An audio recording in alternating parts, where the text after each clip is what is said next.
नमस्कार। आज हम बात करेंगे एक ऐसे शख्सियत के बारे में जिनको बनारस का रियल हीरो कहा जाता है। बनारस की गलियों से लेकर सड़कों पर गुजरने वाले हर इंसान की जुबान पे बस एक नाम होता है, वो नाम है समाज सेविक अमन कबीर का।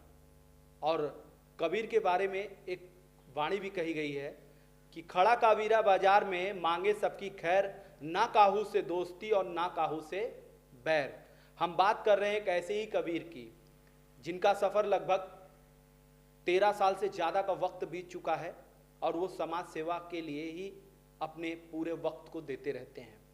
और ऐसे में उनकी पहचान सिर्फ बनारस में नहीं बल्कि भारत के उन समाज सेवकों के बीच गिनी जाती है उनकी, जो समाज सेवी अपने दम पर यानी ज़मीनी स्तर से उठकर अपना एक मुकाम हासिल करते हैं।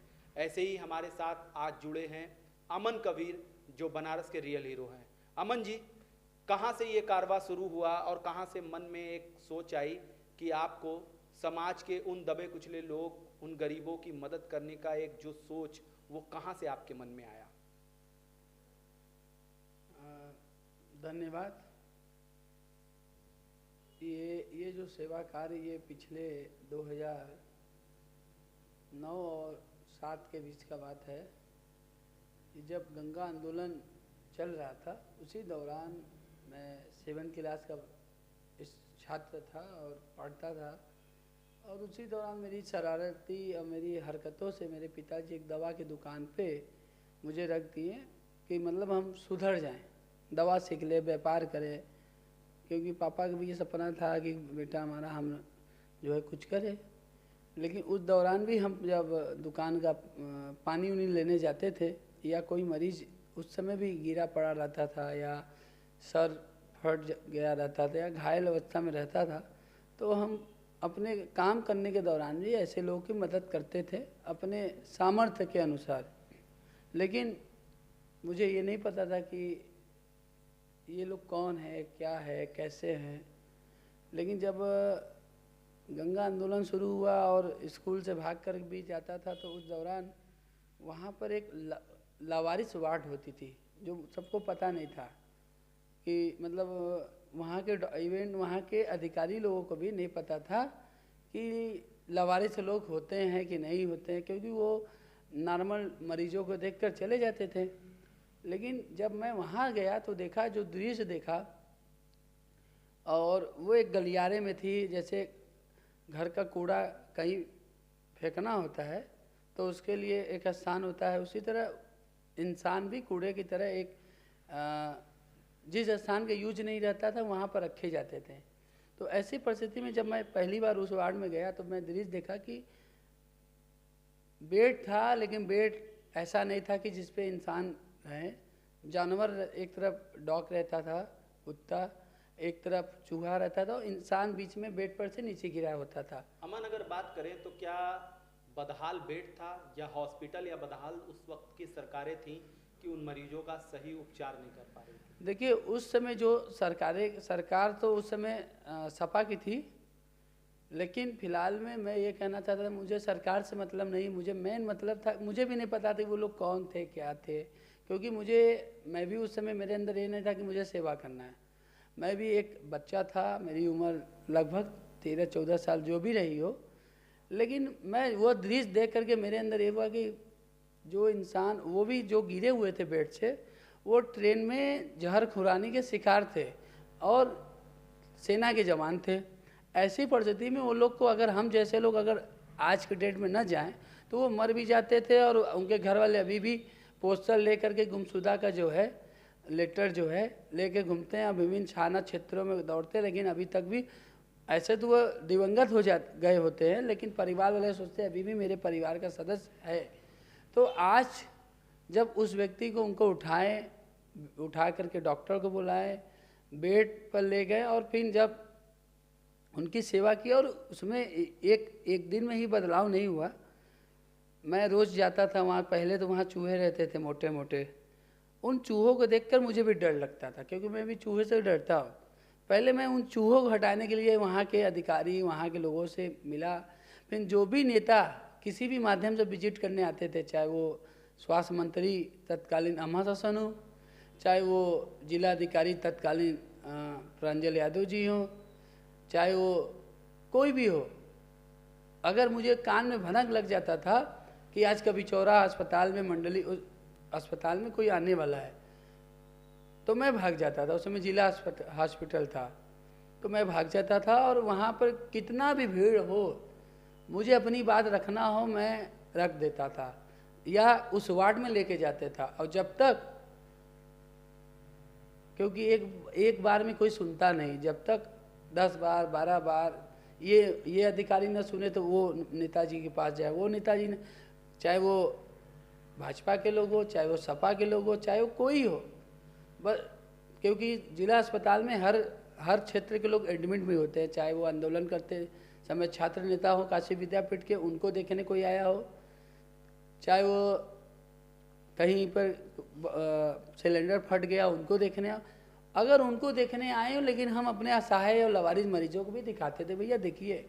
और एक बार जो अभी इस समय महानगर अध्यक्ष हैं भाजपा के, उनका नाम प्रदीप बकरी जी है, वो भी उस समय महानगर अध्यक्ष थे, उनको मैं ले गया और जब वो गए तो अरे बाप रे बाप, उस समय सरकार भाजपा की नहीं थी, सब अरे बाप रे बाप ये हालत, उनको भी मीटिंग हो गई। तो ऐसी परिस्थिति में जब जिनकी जिम्मेदारी वो देख करके समझ गए कि ये क्या हाल है इंसानों का, भाई इंसान तो वो भी थे, और एक इंसान उनके नज़र के सामने अर्धनग्न अवस्था में पड़ा था, और कहीं ना कहीं उनके अच्छे परिवार का था, लेकिन वो पड़ा हुआ है, उसको कोई पूछे नहीं, और कुछ देर में वो पानी मांग करके डेथ कर जाएगा। कभी अमन, एक वक्त की अगर बात करें तो एक वक्त मैं गंगा आंदोलन की कवरेज के दरमियान मेरी आपसे काफ़ी बातचीत हुई थी, और उस दरमियान आपने अपने पिता के स्वास्थ्य को लेकर भी बहुत असहाय आप महसूस कर रहे थे। मेरी आपसे घंटों बात हुई थी। पिता को जब बीमारी हुई तब आपके मन में किस तरीके की सोच थी, क्या लगता था कि क्या कर दें ऐसे कि अपने पिता को बचा लें? सारा संसार तो पिता के ही ऊपर निर्भर था। देखिए, जब मेरे पापा थे उसमें हमारे पास कुछ भी नहीं था, मतलब क्योंकि हमारे सर्वेसर्वा हमारे पापा ही थे, और जहाँ आज के डेट में न जाने लोगों के लिए हम कितना भी सपोर्ट कर दिए, लेकिन उस समय हमारे पास कुछ नहीं था। लेकिन पापा के लिए अगर ब्लड की भी ज़रूरत होती थी तो उस समय ना हमारे पास फेसबुक था, ना व्हाट्सअप था, ना कुछ था, और बहुत ही स्थिति हम लोग की ऐसी थी कि हम लोग, हाँ मेरे पापा इतना थे कि हम लोग को कभी नहीं परेशान किए, उनको कहीं जाना होता था तो वो खुद चले जाते थे। लेकिन जब अंतिम समय में उनका तबीयत खराब हुआ, ब्लड की कमी हुई, तब भी हम बहुत परेशान हुए, और वहाँ के उस समय हमको डॉक्टर भी नहीं जानते थे, क्योंकि उस समय उस दौरान हम डॉक्टरों के विरोधी थे।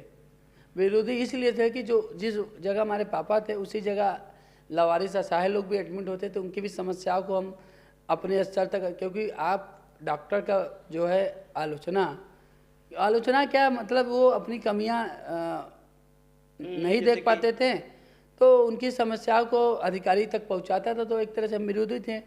लेकिन मेरे पापा जब ब्लड की ज़रूरत थी तो कुछ लोग पत्रकार भी थे जिन्होंने हमारी बहुत रक्तदान के समय, हाँ अब भाई जब आप संपन्न हैं तो ऑलरेडी आप असहाय हैं, अभी भी हम असहाय हैं, लेकिन जो असहाय लोग हैं उन लोगों के लिए हम असहाय तो हैं, लेकिन जनता से मांग करके उन लोगों को भी असहाय फील होने नहीं देते। अगर बात करें अमन, तो अभी इस असहाय यानी कि अमन कबीर जो असहाय व्यक्ति है, उसके साथ कितने हाथ ऐसे हैं जो उन गरीबों के, उन दबे कुचले लोगों की मदद के लिए आगे आते हैं? देखिए, जब हम पहले दिन चले थे तो हमको कोई नहीं जानता था, लेकिन आज भी हम जनाने के लिए काम नहीं करते हैं।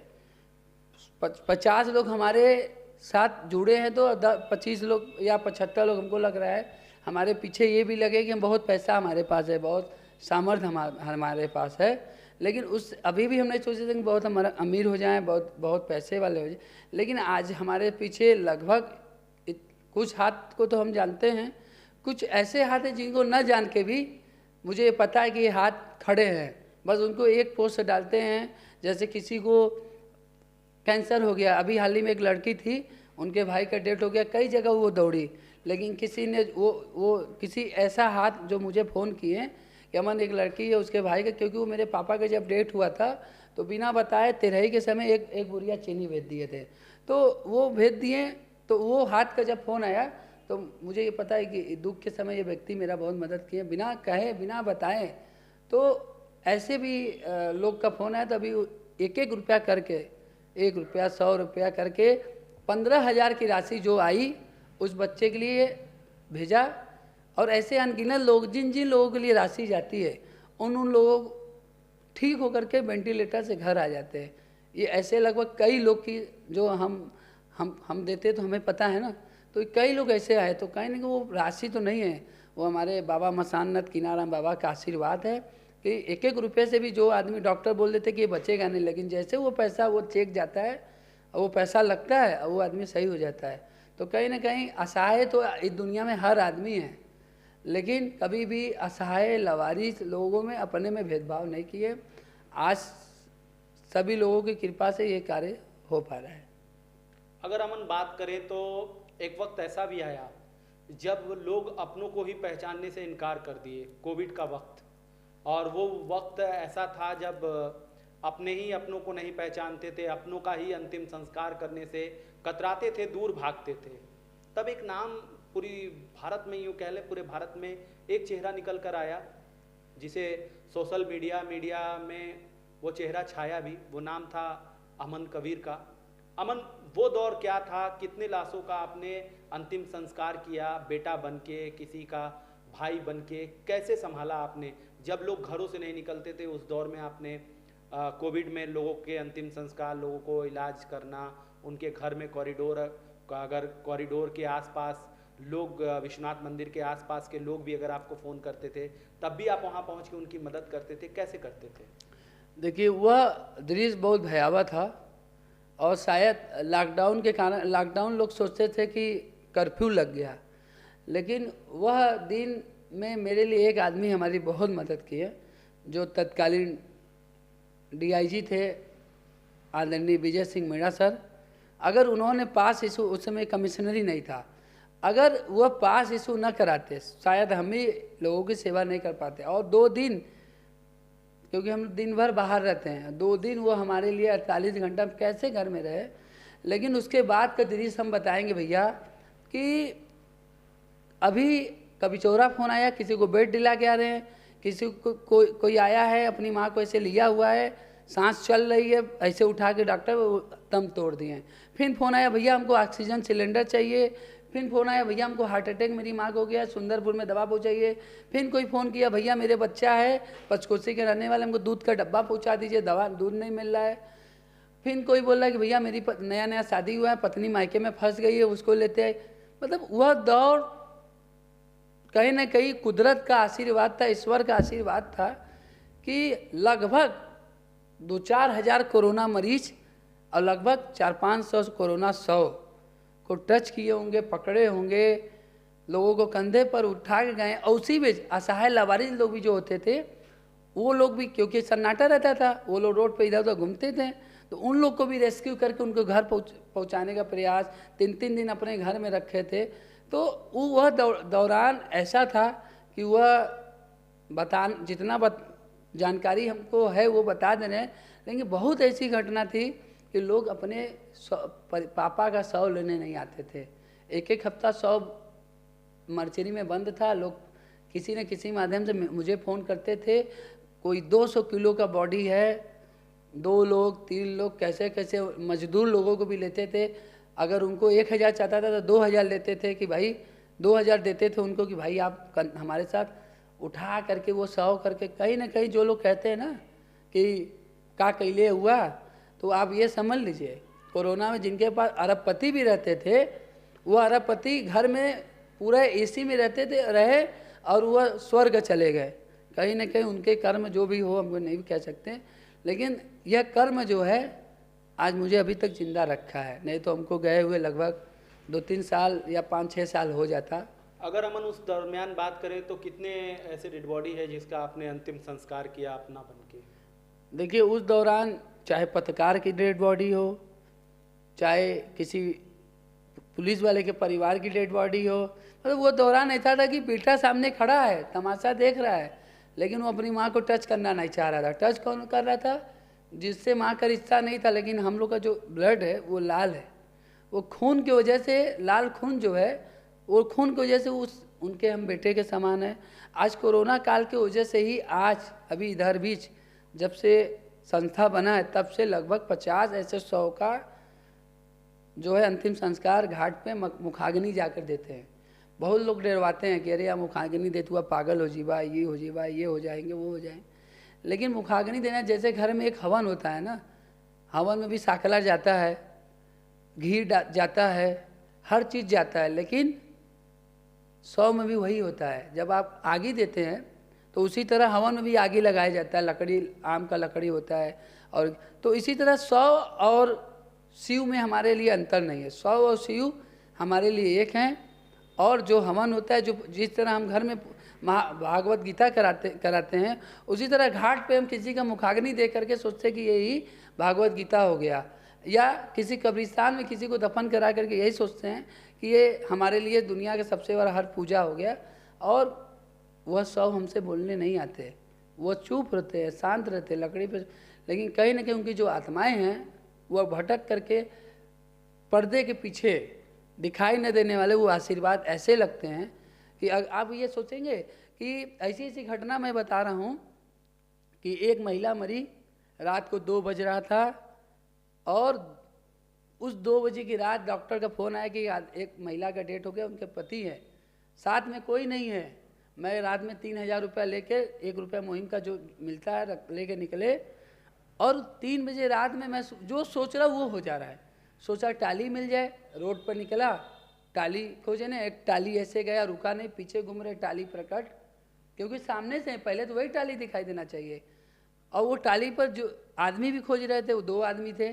हम बोले भैया 100 लेकर चलेंगे। बोले क्या नाम है आपका? अमन कबीर। वो टाली वाला भी मुझे खोज रहा था क्योंकि उनकी माँ को ब्लड चाह रहा था। फिर वो आदमी आया, फिर मैं गया लेकर अंदर, फिर गया सीढ़ी लेने, दुकान बंद था, फ़ोन किया रात को 2:30 बजे। लकड़ी वाले, सीढ़ी वाले भी बोले कि सीढ़ी ले लीजिए, जो आपको मन ले जाइए। फिर उसके बाद चेतगंज गया मार्केट लेने, पैसा दे रहा हूँ, उधर से आवाज़ आ रहा है कि अमन पैसा ले लो 800 रुपये हमसे। और 800 भी कपड़ा वाला बोला था, मार्केट वाला।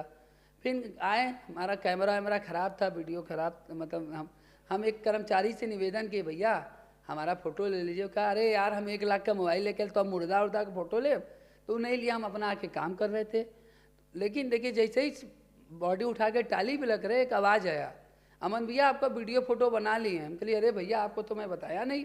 कह रहे आप नहीं बताए, हम ऊपर वाइफ को लेकर भर्ती थे, नीचे आए, हम आपका बना रहे थे। फिर जब हम घाट पे जाने लगे बॉडी लेके, तो हम लोग टोटल, हम बाइक से जा रहे थे, और 3 लोग, एक उस महिला का पति और 1-2 वो 3 लोग जा रहे थे। तभी ये हुआ कि महिला सुहागिन है, आप न सिंदूर लाए ना, हम लोग भूल गए कि अरे महिला, याद नहीं आया। लेकिन देखिए अंतिम में जो जो ज़रूरत था वो उसके पति के पास था। सिंदूर था, शीशा था, कंघी था, नया चूड़ी था, काजर था, सब सामान मतलब सुहागन का था। तो ऐसे ही जब घाट पे पहुँचे तो 3 आदमी देखे, लेकिन जब घाट पे पहुँचे तो वो 100 के पीछे लगभग 15 आदमी थे। और जब वो लोग पहुँचे तो हम पूछे भैया आप लोग कैसे आ गए, इनके रिश्तेदार हैं क्या? बोले नहीं भैया हम लोग होटल में थे, ऐसे ही बातचीत करते करते हम लोग मणिकंगा घाट आ रहे थे, और ये 100 को देखे तो हम लोग, जब तक 100 में आग नहीं लगा, अग्नि नहीं लगा, तब तक वो गए नहीं। कोई कलकत्ता का था, कोई झारखंड का था, कोई साउथ का था, मतलब ऐसे हुआ, ऐसे आते हैं लोग महादेव। इसीलिए कहा जाता है कि काशी में कंकड़ कंकड़ शंकर के समान है, और शंकर की नगरी में ना कोई भूखे पेट सोता है और ना ही यहाँ कोई भी उस वक्त, ये यूँ कह लें कि उस वक्त के लिए काशी में बहुत से ऐसे लोग आते हैं जो अंतिम वक्त के लिए आते हैं, जो घाट पे आते हैं, पूजा पाठ करते हैं और सोचते हैं कि कब मेरा अंतिम वक्त घाट किनारे आए। और ऐसे लोग भी कबीर को मिले, या यूँ कह लें कि जो जिनका कोई नहीं था, उनका बस एक ही नाम था, एक ही पहचान, एक ही ठिकाना था, वो हमारे साथ कबीर का था। और कहीं ना कहीं कबीर शब्द काशी के लिए बहुत महत्वपूर्ण माना जाता है, क्योंकि कबीरदास जी भी इसी जगह के थे। और जब इन्होंने अपना कार्य शुरू किया, सामाजिक कार्य, तो कई ऐसे परिवार, कई ऐसे लोग जो पागल हो गए थे, जो पहचान नहीं सकते थे, उनको भी इन्होंने ठीक करके उनके घर तक, उनके कर्तव्य तक पहुंचाया। अब ये कारवां धीरे पहुंचते पहुंचते काफ़ी लंबा समय हो गया और अब कहीं ना कहीं इनको एक परिवार इतना लंबा चौड़ा मिल गया कि शायद पिता की कमी तो कोई पूरी नहीं कर सकता, लेकिन आज ये परिवार की संख्या इनके पास इतनी ज़्यादा हो चुकी है कि वो अब इनको हाथों हाथ सामाजिक कार्य करने में मदद करते हैं। और ऐसे सामाजिक कार्यकर्ताओं को हमारी आपसे, जो लोग भी ये वीडियो देख रहे हैं, उनसे भी रिक्वेस्ट है कि अगर साल का 2 लाख रुपए महीने भी, सालाना भी कमा रहे हैं और महीने में अगर 20-25 हज़ार रुपये भी कमा रहे हैं, तो सामाजिक कार्य के लिए ऐसे लोगों के साथ जुड़ना चाहिए और अपना योगदान देना चाहिए।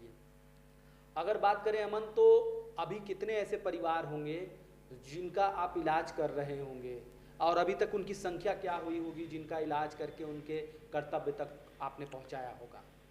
देखिए, अभी तक लगभग 27 राज्यों के, कोई MBA का छात्र था पागल हो गया, निर्वस्त्र घूम रहा है, कोई रिटायर CA रहे, कोई रिटायर बैंक के मैनेजर रहे, कोई पुलिस की ट्रेनिंग कर रहा हो, पढ़ाई कर रहा था और नहीं हुआ, मतलब अलग अलग क्षेत्र के लोग, कोई ज़्यादातर लोग बिहार के लोग, साउथ के लोग।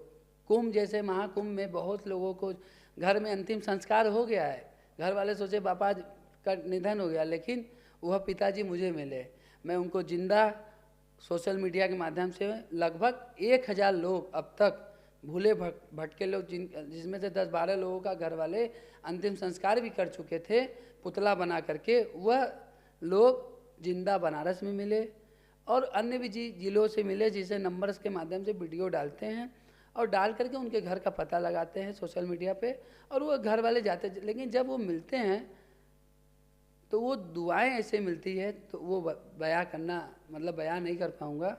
आज उन्हीं लोग का दुआ है कि इतने बड़े परिवार का जो है श्रृंखला अभी तक लगातार बढ़ता जा रहा है। अमन, अगर बात करें तो एक दौर था जब आप बाइक एम्बुलेंस, पहला भारत में बाइक एम्बुलेंस होगा जो अमन का था, जो सड़कों पे चलता था, तो लोग कहते थे देखो ये मसीहा जा रहा है, उन गरीबों का जिसके पास न छत होती है और न सोने की जगह और न खाने के लिए कोई पैसे, ऐसा मदद करने वाला मसीहा देखो निकल पड़ा है सड़कों पे, अब सबकी मदद हो जाएगी। तो क्या बाइक एम्बुलेंस कुछ तब्दीली हुई, कुछ आगे कुछ बढ़ा, या अभी भी बाइक एम्बुलेंस ही रन कर रहा है? नहीं, अभी हमारे पास 2 एम्बुलेंस है, एक टोटल 3 एम्बुलेंस गाड़ी मिले थे जापान के गणेश अंकल द्वारा, इस समय 2 है हमारे पास। 2 एम्बुलेंस ये काम कर रही है कि जैसे जो एम्बुलेंस वाले लोग शोषण करते हैं, बहुत से गरीब लोग, पैसा नहीं रहता है, क्योंकि पहले हम लोग 1-2 साल फ्री में चलाएं, लेकिन आज के डेट में अगर एम्बुलेंस का चार्ज नहीं लेंगे, क्योंकि लोग ले जाके 2-2, 3-3 घंटा खड़ा कर देते हैं, कभी कभी तो 6-6 घंटा, 10-10 घंटा भी लग जाता है। तो ऐसी परिस्थिति में हम लोग शहर में 800 रुपया ऑक्सीजन फ्री चार्ज रखे हैं, वो 500 भी दे देते हैं, और शहर के बाहर जाता है तो वो उसके चार्ज अलग होते हैं। तो लोग और सुविधाएं भी है, जैसे कोई रुकना चाहे तो एक बार का 800 जाता है, तो दूसरा वो जैसे दोबारा जाना है तो 1600 रुपया शहर का।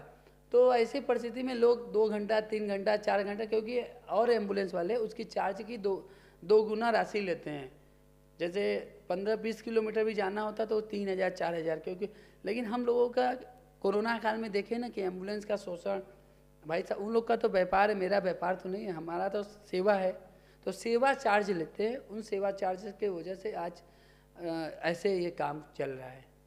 और अभी अमन, अगर बात करें तो हमारे दर्शक जो देख रहे हैं उनको अपना कॉन्टेक्ट नंबर बताएं कि ताकि वो भी आपके साथ जुड़ सकें इस मुहिम में, अपना नंबर बताएं। और मैं ये बताना चाहता हूँ कि मैं कोई मसीहा नहीं हूँ, आप सभी लोग इंसानियत को आगे बढ़ाइए, आप ही मसीहा हैं, हम नहीं। मेरा यही निवेदन है, अगर रोड किनारे कोई लवारिस असहाय हो, क्योंकि अब मेरी भी जिम्मेदारी बढ़ गई है, परिवार भी है, सब कुछ है, तो मैं कहीं ना पहुँच पाऊँ, तो आप स्वयं उठा करके किसी भी कारण से अस्पताल पहुंचा दीजिए।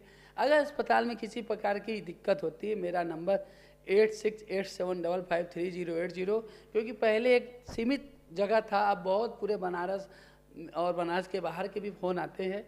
तो मेरा यही निवेदन है कि अगर कोई ज़रूरतमंद, शायद हुआ कोई IAS हो, अपने समय में प्रमुख सचिव रहा हो और भूलने की बीमारी वो रोड पर पड़ा हुआ है, पता नहीं, शायद कोई मोक्ष के लिए आया हो बिना घर से बताए और वो रोड पर पड़ा हो, तो हो सकता है आपके अस्पताल पहुंचाने से वो जीवित हो जाएं, और हो सकता है आपके सहयोग से मुझे फ़ोन किए, मौके पर हम पहुंचकर उनके परिवार को बुला करके सुपुर्द कर दें। तो यही एक बहुत बड़ी मदद है, यही निवेदन है। रील बनाने से अच्छा है किसी के दिल में आइए, यही मेरा आप सभी लोगों से निवेदन है। रील बना के दिल में आइए, ये हमारा कहना है। कितनी अच्छी बात है कि तस्वीरें तो ज़रूर अपने मोबाइल फ़ोन में कैद करिए निशानी के तौर पे, लेकिन असल में जो ज़रूरतमंद हैं उनकी ज़रूरत भी करिए पूरी, क्योंकि इस भाग दौड़ की ज़िंदगी में ना बहुत कम वक्त आपको मिला है, जिसमें आपको वो सब कुछ करना है जो एक सामाजिक पहचान भी दिलाता है और कहीं ना कहीं आर्थिक व्यवस्था को भी आपके मजबूत करता है और एक नया दिशा, एक नई राह भी आपको दिखाता है। तो इस भाग दौड़ की ज़िंदगी में ज़रूरी है कुछ पल अपने सुकून के बिताएं, और वो सुकून अच्छी जगह जाने से नहीं मिलती, वो सुकून असल में मिलती है किसी की मदद करने से। तो अगर आपकी जेब में पैसे हैं और किसी ज़रूरतमंद की आप मदद कर सकते हैं तो अपने घरों से निकलिए, अमन के ही जैसे लोगों को प्रमोट करिए। अमन को प्रमोट करना हो तो अमन को करिए, नहीं अमन जैसे लोग आपके राज्य, आपके ज़िले में हो, ऐसे लोगों को प्रमोट करिए और समाज के लिए एक ऐसा चेहरा तैयार करिए जो सामाजिकता का उसको ज्ञान हो, और वो सामाजिक तौर पे जिस तरीके से अमन ने लगातार काम किया और 1000 परिवार, जो 27 राज्यों के बता रहे हैं, ये 27 राज्यों के 1000 परिवार जो लापता हो गए थे, जिनके परिवार के द्वारा अंतिम संस्कार भी कर दिया गया, उनका पिंडा भी पार दिया गया, सब कुछ हो गया, लेकिन वो जीवित पाए गए और वो अमन के द्वारा उनको उनके घर तक, उनके कर्तव्य तक पहुंचाया गया सही करके। तो मेरी आपसे रिक्वेस्ट है कि ऐसे लोगों को आप प्रमोट करिए और असल में जो रियल हीरो हैं उनके साथ कंधे से कंधा मिलाकर आप आगे बढ़ते रहिए। नमस्कार।